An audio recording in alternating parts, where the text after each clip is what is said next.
nk'uko rero mubibonye mwese abashikiranganji b'igihugu c'u Burundi uyu munsi uyu mwaka w'ibihumbi 2022 baririmbye indirimbo bamwe boyita nk'indirimbo ngo y'abaporoti ngo y'abakizwa canke abandi bakayita indirimbo yo guhanura, ariko jewe reka nanje ndi ku ruhande rw'ababona yuko ari indirimbo mu ncamake indirimbo zimenyerewe cane mu madini y'intuzeye y'abakoroni, amadini yazanywe n'abakoroni.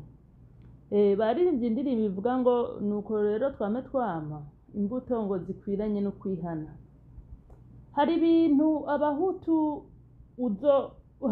uzomenyera ku bahutu. Abahutu ikintu ca mbere uzobamenyerako ica mbere no gusenga cane bagaherezayo n'umutwe, ico kintu abahutu twese turakigendana.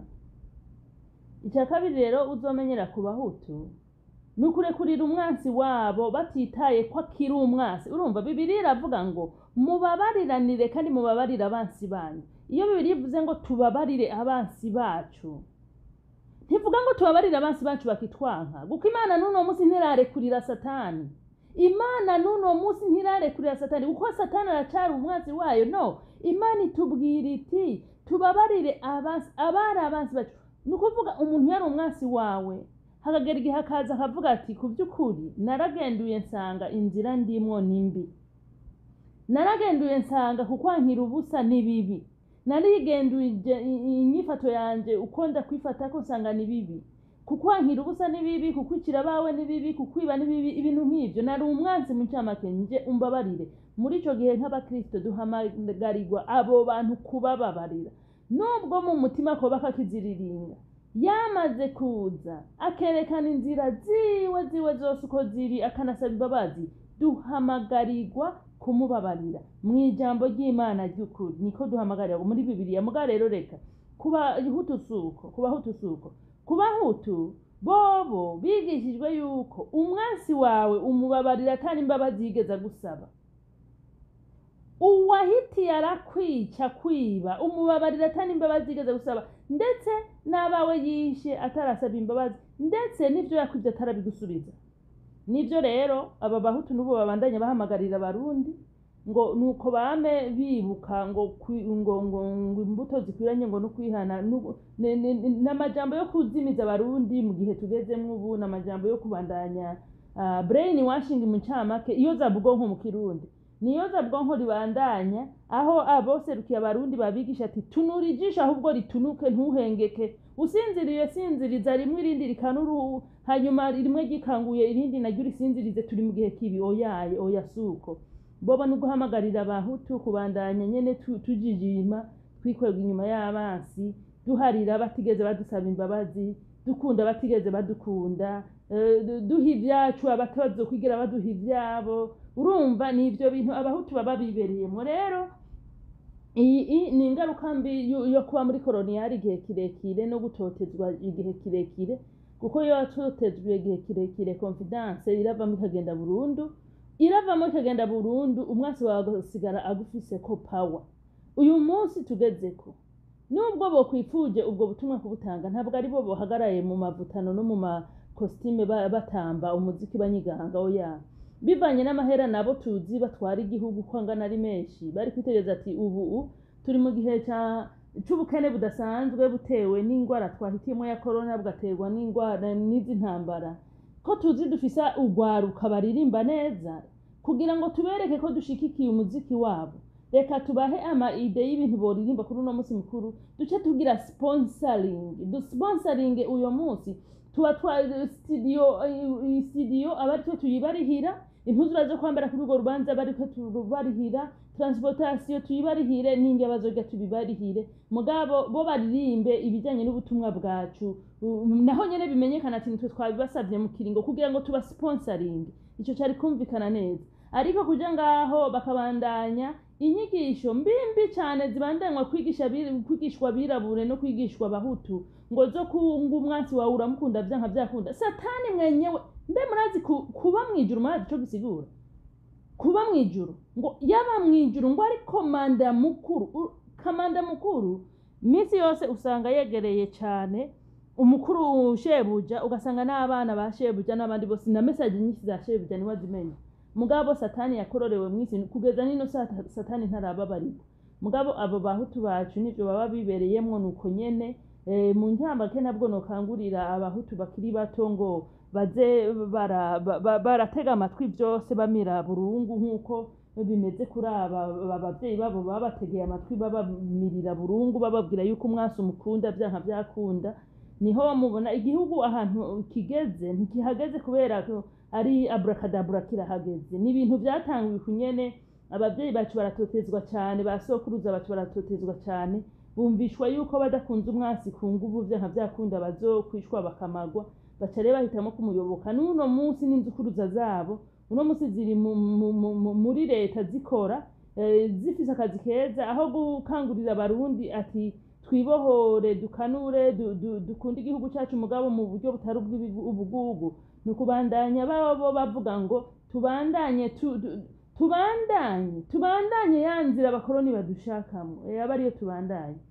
Hanyuma mumenye aba bakoroni nk'ibi bintu nivyo batera iteka. Ibi bintu bashobora no kubaha n'agashimwe karenga miliyoni zirenga zimwe babaheje bundi ni miliyoni 800 bozibaha kubera ko murazi ko ibihugu by'abakoroni baharura ibihugu byitwa ko birimwe amahoro babanje guharura brain washing barimo muri leta yari yo yose y'ibihugu aba bakoroni bacishije mu kirenge babanza kuharura ni bande bakiri brain washed 100%. Rero abari brain washed n'abantu batemera independence yiwabo, batemera kwihagarara ko bafise ubwoba, batemera yuko barimo ikintu bama babona yuko umuzungu ari we kintu, batemera yuko igihugu cyabo gitunze gusumba cy'abazungu. Abo nibo bantu usanga abakoroni bemera ngo ayo nivyo bihugu usanga bemera ngo ibihugu by'amahoro. Ariko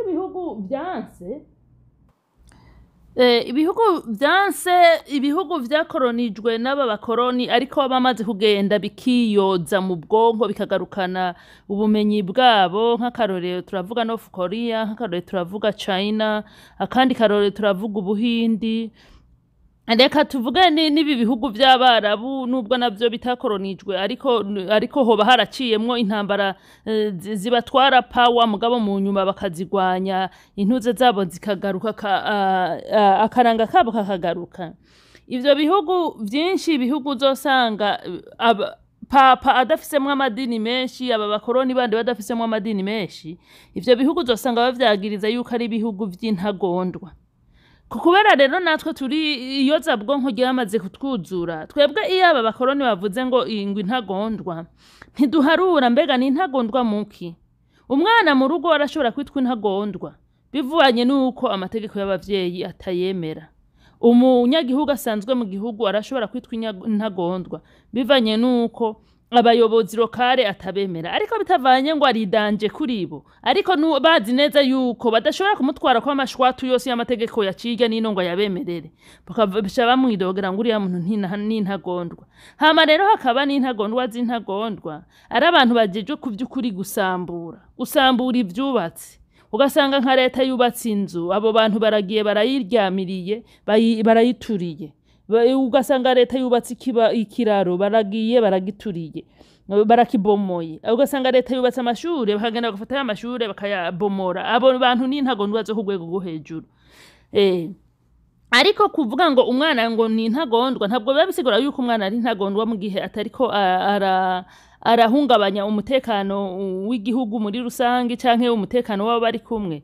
Iyo umuntu yanse amategeko yawe ntabwo gisigura completely ngo ni intagondwa, ahubwo imyumvirire yawe niyiwe baba badahuza. Rero ibihugu byinshi kuri ino si ntabwo ari intagondwa. Ibihugu byinshi bitwa ngo ni intagondwa ntabyo ivyo bihugu byuzuyemo intagondwa, ahubwo ni bihugu byuzuyemo abantu bikanguye kera amategeko y'abakoroni bayanka. Abakoroni rero bagaca babita ati n'abihugu by'intagondwa. Natwe kubera mu bwonko twogejwe, twigishijwe kuyoboka, twigishijwe kutikunda, twigishijwe gutanga ibintu byacu ku buntu, twigishijwe gutegwa n'abanyamahanga tukabareka bakavyagarara mu gihugu batwiba ntituvuge. Twebwe iyo bavuze ngo aba n'intagondwa kumbure kubera badashaka abanyamahanga babikumbara ko mu bihugu vyabo babibe ku nguvu ngo bavyemere, kumbure kubera badashaka kwigishwa inyigisho ziza kubankanisha hagati yabo ngo bazemere bakabita intagondwa. Twebwe natwe tuca tugamburukira baba koroni badukoroniza tukaza turita ibindi bihugu ngo ningo bariya ngo ni intagondwa. Kubera iki? Apana te ko ari intagondwa ahubwo ariko twebwe twuzuyemwo uburofa n'ubugugu. Rero Uburundi buri mu gihugu naco kikiri brainwashed, igihugu mu ncamake cogejwe mu bwonko. Turacari muri gihugu, turacari muri mentalite ya ndamushimishe. Ibi bintu ndiko ndavuga mu bikurikirane n'abanyagihugu basanzwe aho bari abayoboka nyumba kumi usanga bakora inzira zose zishoboka zo guhimbaza nyumba kumi. Nuwabuze gusororera nyumba kumi yemera kurondera uburyo abeshera nyumba kumi akamubesha ngo umwe mu babanyi ameze nabi kugira nyumba kuba mukunde.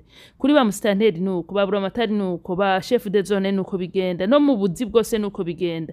Ente ukadugu hashika no ku buyobozi bwo hejuru nko kuri presidence aho ubu ubasigaye iyo president agiye kuraba imigambi yaranguwe mu gihugu aho bo kwihutiye aho bo kwihuse kugira ngo barabe imigambi yarangutse mu gihugu barangura imigambi myiza president zosanga yari myiza ahubwo bo bakerebukira gukotiza amahera ngo bagurire inka bazogabira president. Nukubera iki? Nukubera ko kubera ya brain washidi bo bumva yuko bakwiye kunezereza president gusumba uko bakwiye kunezereza igihugu. Bo bumva ati uko biri kose president nitwamugabira iprovince yakizoboneka neza, ariko ivyo biba ku bantu bari brain washidi. Nivyo rero vyibi mubona ibintu vyose biba ari ibintu vy'ibitangaza, igihugu kaba kiri mu bukene, abana bari mu bukene, ugwaruka rero gogo ruri mu bukene budasanzwe bwo hasi.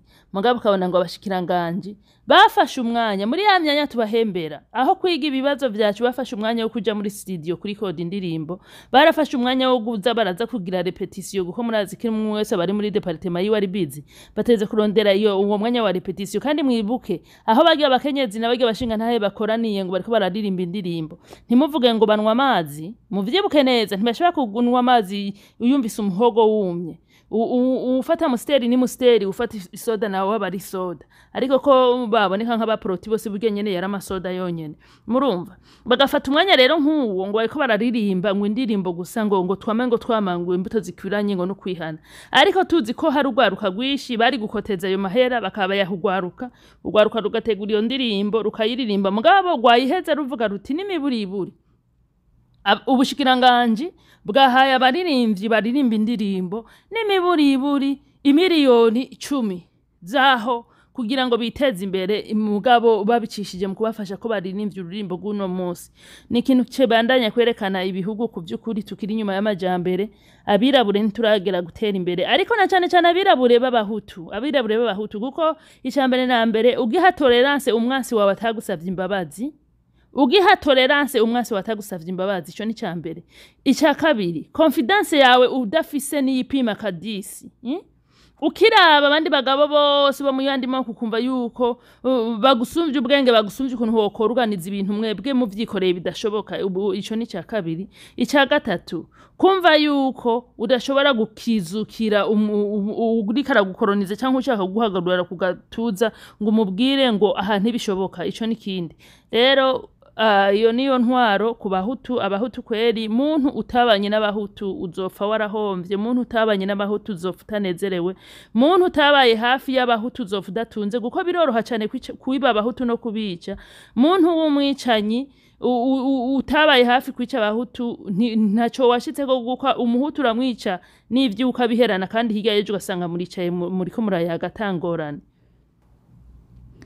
Nsozera ndabibutse yuko abahutu bakanka cyane, bakanka umuntu abahanura. Muntu uzokwita imbere y'umuhutu umuhanura impanuro nziza, uzohasiga gatwe ndakuburiye. Ukaba ufise umugambi wo guhanura umuhutu, umubwira ati huraho raba neza, huraho bari abantu ni babi, wewe uzohasiga gatwe. Uwa mbere ni President Nkurunziza, yaba byo kunze kagaruka yogarutse akababarira, uzohasiga gatwe. Ariko umwansi afise uburenganzira bwo kubakorera ikibi, akanabiyereka akababwira ati none ga yemwe amabi nk'akarorero Museveni na Kagame bakoreye abarundi mwese sayo mwabonye nagaseseshwa rumori n'uruyoya rwaravutse ruravyibonera mugabo uno munsi ejo bundi mwari mubona ko bari mu ireshanya ridasanzwe iresha systeme y'ukureshwa twabonye n'inkumi n'imisore zidakoresha uruja n'uruza rw'abambasaderi bacana cyane ko bariko baratwara ama message baturi Burundi nk'imibu n'isazi abanyaburundi nabo baguruka nk'indege ngo bagiye mu Rwanda gushikiriza ubutumwa ntimwababonye ko Kenya Kajede havuye mwiki mwese sivyo mubona ariko uwo ariko aravuga ati huraho Museveni ntigeza mu mukunzi w'abarundi ahuraho Kagame nubwo ari umwasi wa East Africa n'umwasi w'u Burundi ntabwo tushobora kubimushirako byose ngo tumwagirize kari we kibi guko igihe Kagame yari karanda amagi canke igihe twumva yari yaragwaye izo mvunja asegereza kwibarabara Museveni iyo histoire ntayafise nukuvuga ko Museveni yagaburiwe arahagarozwa neza mu nyuma rero yigishwa kugambanira abandi no kuba umuntu yanka abirabure no kwanka abanyafrika ku rwego rwo hejuru rero uno munsi uriko ravuga ngo Museveni ngo Kagame ni mwiza ngo Museveni ni mubi cyangwa uvuga ngo Museveni ni mubi ngo Kagame ni mwiza nukuvuga wewe uba uriko radondagura ivyo bintu nuko uba uri kurirengagiza ukuri nyakuri kandi je nk'abandaye nemera neza yuko nimba ibihano boha Kagame Museveni atobironka nta nakamaro ko tuma bahana Kagame guko bose ni bamwe ariko abahutu baba bameze uko usanga bikundira abansi babo bakanka babahanura ari naco gituma keshi na keshi wamubona abantu bacuye ko baragwa mu bibazo